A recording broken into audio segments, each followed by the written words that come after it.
Israel was a refugee, and so are you and me.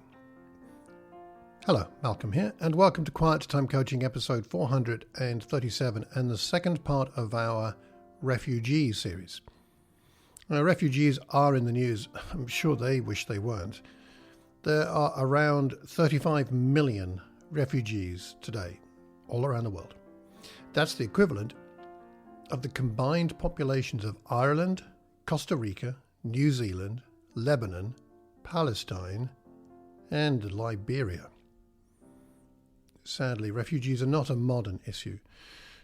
But what relevance does all this have for our relationship with God? Well, let's start with thinking about Israel. See, Israel, historically, Old Testament times, was a refugee from the Promised Land. In fact, the status of Israel as a refugee goes back all the way to Abraham. He was driven to Egypt by famine. It was move or die. He was an economic refugee.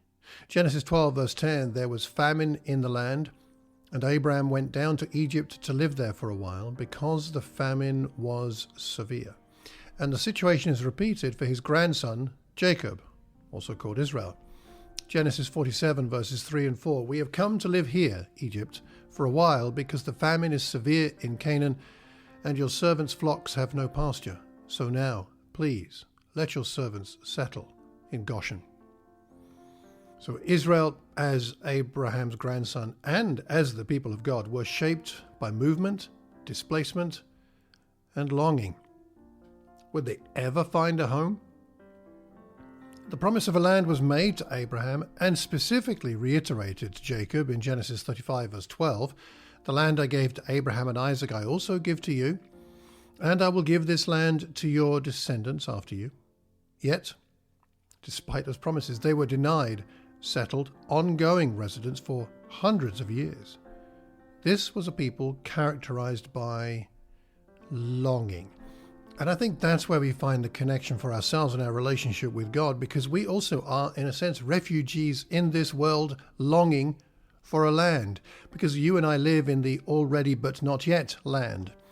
We already have a taste of the eternal, but not yet the full meal. And perhaps thinking of ourselves as refugees rather than owners is a better place to be spiritually. Settled people are more likely to be a complacent people, a materialistic people, or a distracted people.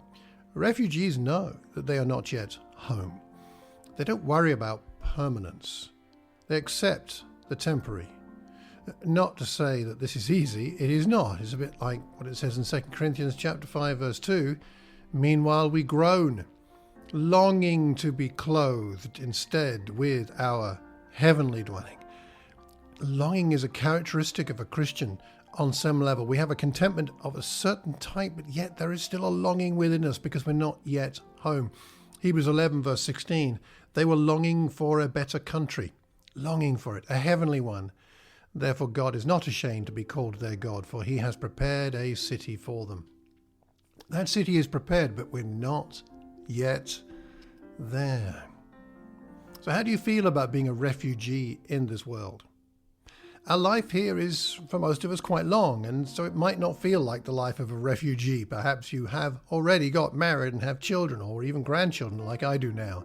Perhaps you have a home and a mortgage, or even paid it off. Perhaps you have a job and a career, and you have accoutrements. You have furniture, you have a car, you have hobbies, you have friends, you have a church community, you have things that feel very permanent. But that feeling of permanence may not be spiritually healthy. Again, contentment, yes. Gratitude, certainly. But the sense that this is where we belong? No. We belong here for now, but not forever.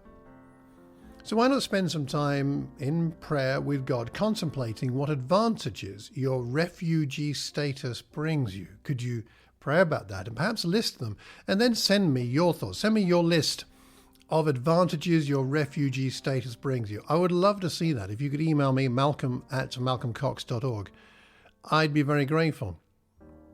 It's a strange paradox, isn't it, that we find ourselves in this world. That we are here, and we are meant to be here, and we are to enjoy being here.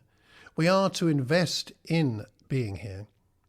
but this is not our home. We are refugees. Next time, we'll go on to talk about what can strengthen us in our flight from danger. Between now and then, I pray that you enjoy your refugee status. Take care, and God bless.